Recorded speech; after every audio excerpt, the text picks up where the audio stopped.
इस टाइम आपको क्या ऐसा करें जिससे कि आपके अगर 70 मार्क्स आ रहे हैं तो 2 मार्क्स एक्स्ट्रा बढ़ जाएँ। अगर 50 आ रहे हैं तो 2 मार्क्स एक्स्ट्रा बढ़ जाएँ, क्योंकि 1-2 मार्क्स आपको लाखों लोगों से आगे ले जा सकते हैं और 1-2 मार्क्स अगर नेगेटिव हो जाता है तो लाखों लोगों से आप पीछे हो सकते हैं।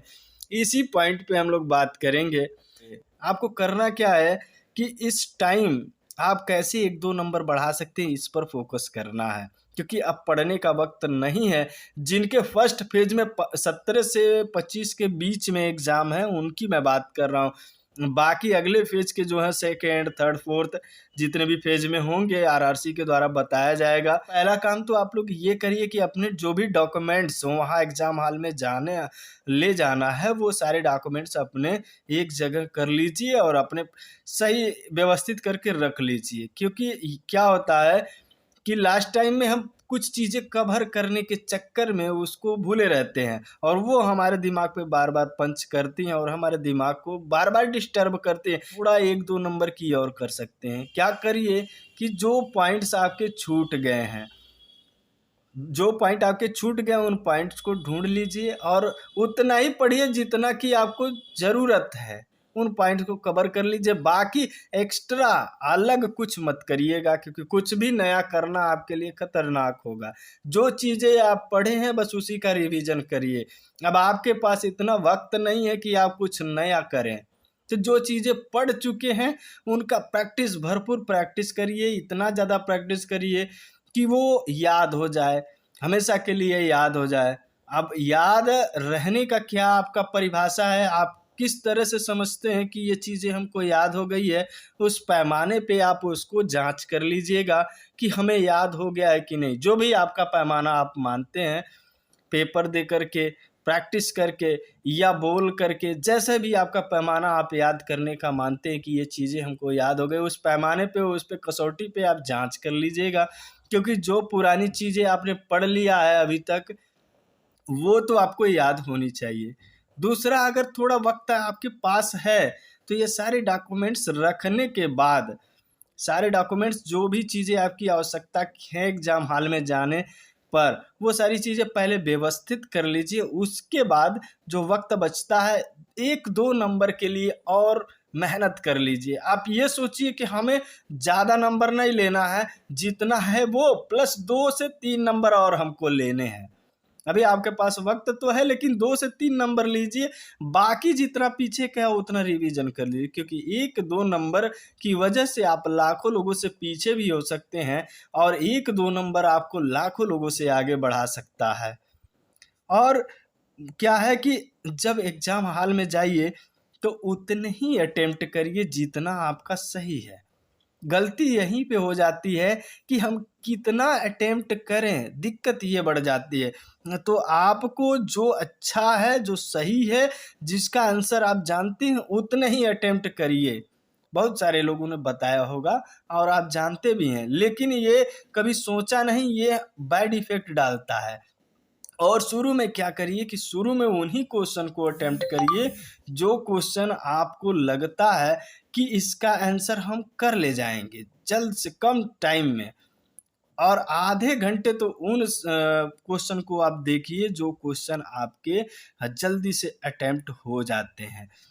होता क्या है कि सभी लोग क्या करते हैं कि शुरू में ही एग्ज़ामिनर देखिए कुछ ऐसा सेट करता है पेपर कि शुरू में ही 1-2 क्वेश्चन हार्ड दे देता है। तो वो हार्ड क्वेश्चन क्या करता है, आपको 1, 2, 3 मिनट रोक देता है।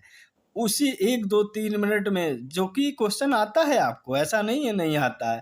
वो 1, 2, 3 मिनट क्या करता है, आपको रोकने के बाद आपको थोड़ा-सा स्पीड देता है, फिर 1-2 मिनट के लिए रोक देता है। और जब आप ऐसे 2-2 मिनट करके जब ज़्यादा टाइम कर लेते हैं, तो वहाँ पे आप जब देखते हैं बैक होकर के, तो आपके नंबर, आप क्वेश्चन अटेम्प्ट जो किए हैं, कम हो जाते हैं और वहीं पे आपका कॉन्फिडेंस लेवल खो जाता है और आप बहुत तेज़ी से करने का प्रयास करते हैं, जहाँ से आपका माइंड संतुलन गड़बड़ हो जाता है। वहाँ से आपके माइंड का जो संतुलन है वो बिगड़ जाता है तो आप बताइए, टाइम है नहीं और माइंड भी संतुलित नहीं है, तो वहाँ पे क्या लगता है अच्छे क्वेश्चन होंगे?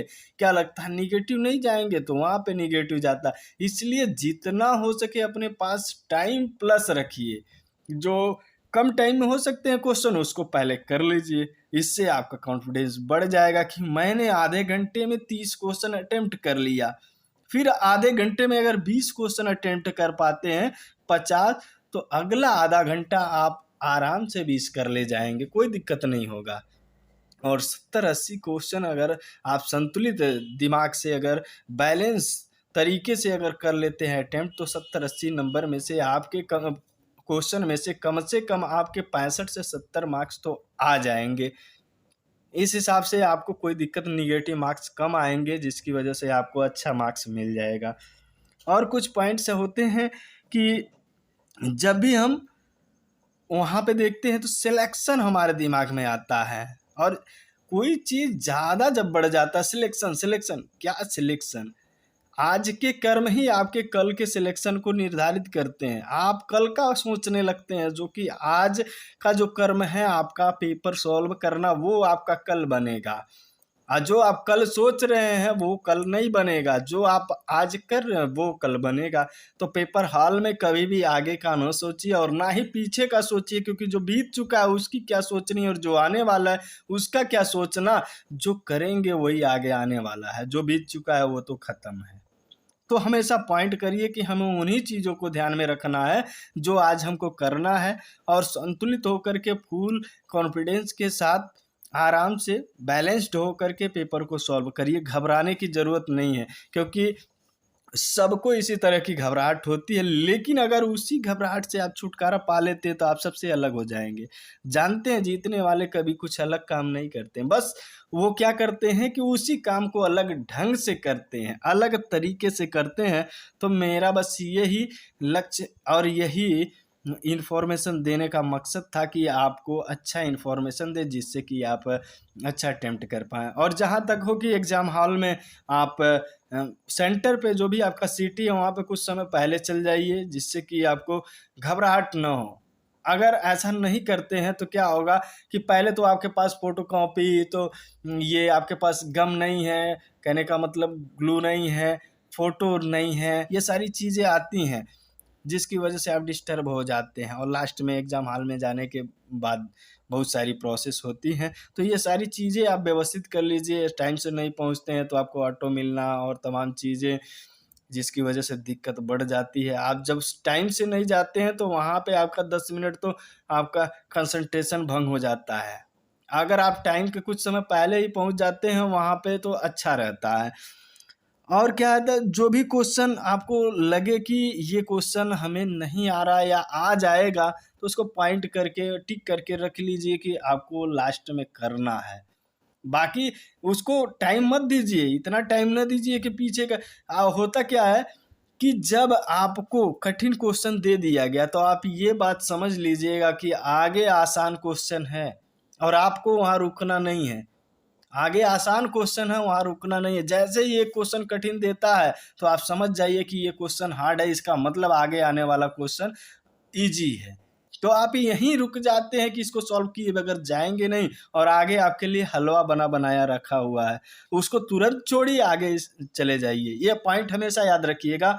मैंने बहुत सारे एग्ज़ाम में देखे हैं कि इस तरह के ही क्वेश्चन आते हैं कि 1-2 क्वेश्चन आपको रोकने वाले मिलेंगे, फिर आगे एकदम ईज़ी मिलते हैं, जहाँ आपको पहुँचने की ज़रूरत है और आप यहीं रुक जाते हैं। ऐसा नहीं है वो क्वेश्चन नहीं आता था, जो आप रुक रहे हैं ना वो भी आएगा, लेकिन टाइम ले लेता है।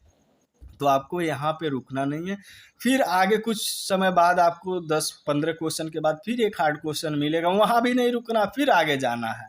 ज़रा सोचिएगा, अगर आप प्रेशर में हैं तो कुछ रचनात्मक हो सकता है क्या?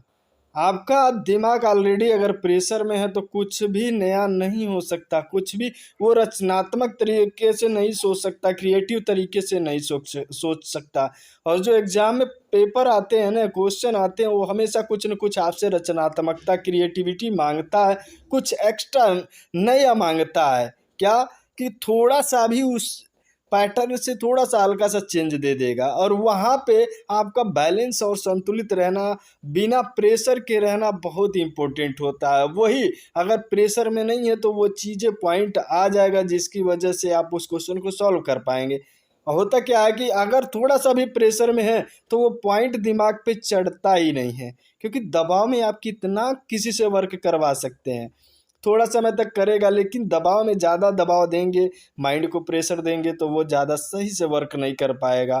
तो आपको अगर ऐसा लगता है कि एग्जाम हॉल में आपके क्वेश्चन कम अटेम्प्ट हो पा रहे हैं, उस टाइम की मैं बात कर रहा हूँ, तो 15 सेकंड के लिए आप ज़रा एक बार सोचिएगा कि आप एग्ज़ाम आपके लिए क्यों इम्पोर्टेंट है, और थोड़ा सा बैलेंस होकर के, शांत होकर के, सोच करके आराम से फिर क्वेश्चन करिएगा, फुल स्पीड से करिएगा, जब तक जीतिएगा नहीं तब तक ये मत सोचिएगा कि अब मैं थक चुका हूँ। थकने वाले दिमाग से तो निकाल ही दीजिएगा। अगर कहीं पर भी क्वेश्चन फंस जाता है उसको छोड़ना है, और थोड़े समय के लिए 30 सेकेंड, 10 सेकेंड, 15 सेकेंड के लिए, अगर ज़्यादा लगता है कि प्रेशर में है तो रुक जाना है, थोड़ी लंबी सांस लेनी है, फिर उतने ही स्पीड से काम को शुरू कर देना। और जहाँ क्वेश्चन फंसता है उसको तुरंत छोड़िए, क्योंकि आगे अच्छे क्वेश्चन रखे हुए हैं। तो इस तरह से आप अटेम्प्ट करते रहिएगा, ऐसे चलेंगे तो आपके अच्छे मार्क्स आएंगे।